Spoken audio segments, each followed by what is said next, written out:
Olá a todos, me chamo Larissa Cauli Rosa Silva, sou a primeira autora deste trabalho, faço parte do Centro de Ciências Biológicas e da Saúde da UFOB e, assim como os demais autores, sou vinculada ao programa de pós-graduação em Engenharia e Ciência dos Alimentos da UESB. Apresentarei o trabalho intitulado Análise de componentes principais e análise de agrupamento para avaliação da qualidade de leite em pó. O leite em pó instantâneo de boa qualidade requer propriedades estruturais, morfológicas, físicas, químicas e funcionais atraentes, o que influenciam na qualidade final do leite em pó. A análise de qualidade do leite em pó tem sido uma constante e, principalmente, a busca de ferramentas que viabilizam a sumarização dos dados e classificação das amostras através de análise de diversas variáveis simultaneamente tem ocorrido com mais frequência nos últimos anos. Daí a importância da aplicação da quimiometria por meio da análise de componentes principais e análise de agrupamento, que são métodos de análise multivariada importantes para a sumarização de dados e classificação de amostras. Daí a importância e a justificativa do presente trabalho. Objetivou-se com esse trabalho aplicar a análise de componentes principais e a análise de agrupamento para avaliar a qualidade de leite em pó comerciais. Para a coleta e análise das amostras, foram obtidas 5 marcas de leite em pó comerciais, com 3 lotes diferentes por marca, totalizando 15 unidades experimentais. Essa busca foi realizada no mercado varejista da região sudoeste da Bahia. Para as análises, foram realizadas análises de composição, físico-químicas, de reconstituição, equivalentes ao índice de solubilidade e índice de maleabilidade, realizadas na Universidade Estadual do Sudoeste da Bahia, no campus de Itapetinga.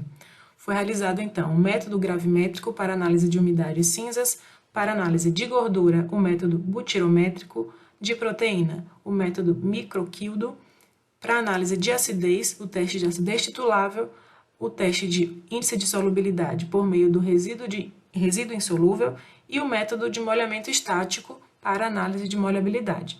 Foi realizada a análise univariada por meio do delineamento inteiramente casualizado, DIC, e submetido à nova. Foi também realizado o teste de Tucker a 5% de probabilidade. Além disso, aplicou-se a análise multivariada por meio da análise de componentes principais e análise de agrupamento. Na tabela 1 foram apresentadas as características físico-químicas e de reconstituição das amostras do leite em pó, e, de maneira geral, o teor de proteínas, gordura, cinzas, umidade, acidez total, solubilidade e molhabilidade apresentaram-se de acordo com o previsto pela legislação.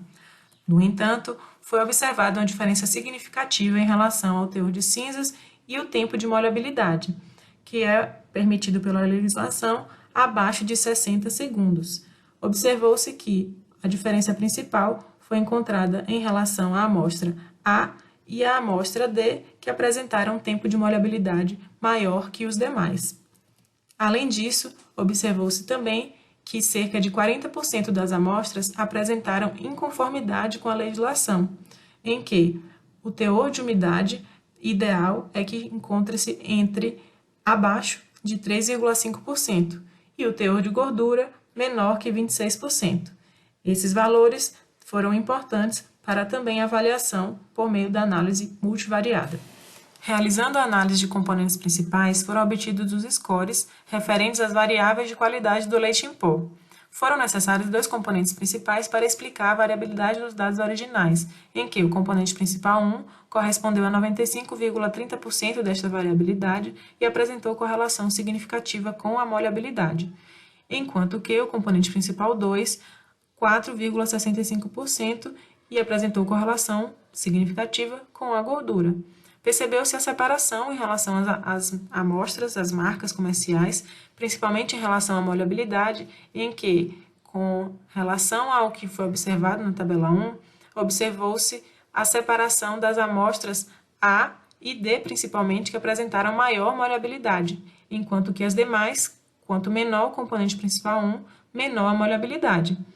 Em relação ao componente principal 2, relativo à gordura, percebeu-se a separação também das amostras, principalmente das amostras C, em que essas apresentaram maior teor de gordura, quanto maior o componente principal 2, e as demais amostras menor teor de gordura, de acordo com o que também foi observado na tabela 1. Realizando a análise de agrupamento e observando o dendrograma referente às propriedades fisicoquímicas do leite em pó, observou-se que a separação das amostras também ocorreu com base no tempo de maleabilidade e teor de gordura, em que um pequeno aglomerado contendo amostras C e E foi observado, o de menor maleabilidade, em azul, um grande grupo com amostras de teor de gordura similares, em vermelho, e as demais amostras no grupo preto mais heterogêneo. Assim, foi possível observar a conformidade com a legislação para a maioria dos parâmetros físico-químicos avaliados. O uso da análise multivariada mostrou-se útil para classificar os dados e identificar amostras desconhecidas. A maleabilidade e a gordura foram variáveis que mais contribuíram para a classificação dessas amostras e, aplicando a análise de componentes principais e agrupamento, observou-se a formação de grupos distintos de acordo com as suas similaridades. Os autores agradecem à CAPES e à UESB pela concessão de bolsas de estudo e aqui algumas referências. Obrigada pela atenção.